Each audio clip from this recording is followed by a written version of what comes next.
સામાન્ય રીતે જુઓ, જે બીએલઓ ને અત્યારે આપણે ઇન્યુમરેશન ફોર્મ આપ્યા છે 2025ના આપેલા છે. આ સિવાય આમના જે 2002ની મતદાર યાદી છે, સ્થાનિકે જેમનું એક્સ્ટ્રાક્ટ હોય આપેલું હોય છે, પણ ઘણા બધા વિસ્તારો એવા હોય કે જે નવા ભરેલા વિસ્તારો છે અથવા ઘણા બધા સ્થળાંતરિતો પણ છે. આ કિસ્સામાં એમની આગળ સોફ્ટ કોપી થી સર્ચની વ્યવસ્થા આપેલી છે, જેથી કરીને સોફ્ટ કોપીથી સર્ચ કરી શકે.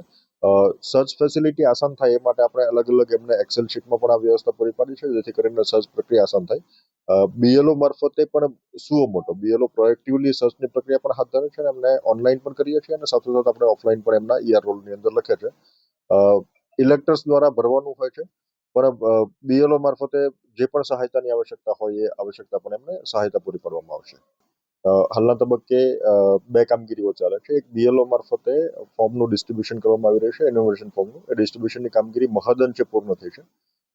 જે સ્થાનિકે સ્થળાંતરિત થયેલા હોય અથવા જે લોકો ત્યાં ઉપલબ્ધ નથી, એ કિસ્સાની અંદર આપણે સ્પેશિયલ કેમ્પનું પણ આયોજન કરેલું હતું. વૃદ્ધાશ્રમ અને એના અલગ અલગ સંસ્થાઓની અંદર પણ આપણે કેમ્પનું આયોજન કરેલું હતું.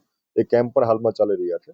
આગામી રવિવારે 15, 16 અને 22, 23 આ બંને તારીખે પણ આપણે સ્પેશિયલ કેમ્પ્સ કરવા જઈ રહ્યા છે, જેના અંતર્ગત લોકોને જે ઇલેક્ટર્સ છૂટી ગયા હોય એમને આપણે ડિસ્ટ્રીબ્યુશન, એમનું કલેક્શન, એમનું મેપિંગ, એમને ગાઈડન્સ, એ બધા પ્રકારના કાર્યક્રમો પણ ત્યાં અલગ અલગ જગ્યાએ હાથ ધરવાના છે. હાલના તબક્કે ડિસ્ટ્રીબ્યુશનનું કામગીરી મહદઅંશે પૂરી થઈ છે. કલેક્શનની કામગીરી પણ આપણે અત્યારના તબક્કે ચાલુ કરી છે અને કલેક્શનની સાથોસાથ એમને ફોર્મ્સ અપલોડ કરવાના છે. અપલોડની કામગીરી પણ આ તબક્કે આપણે ચાલુ કરેલી છે.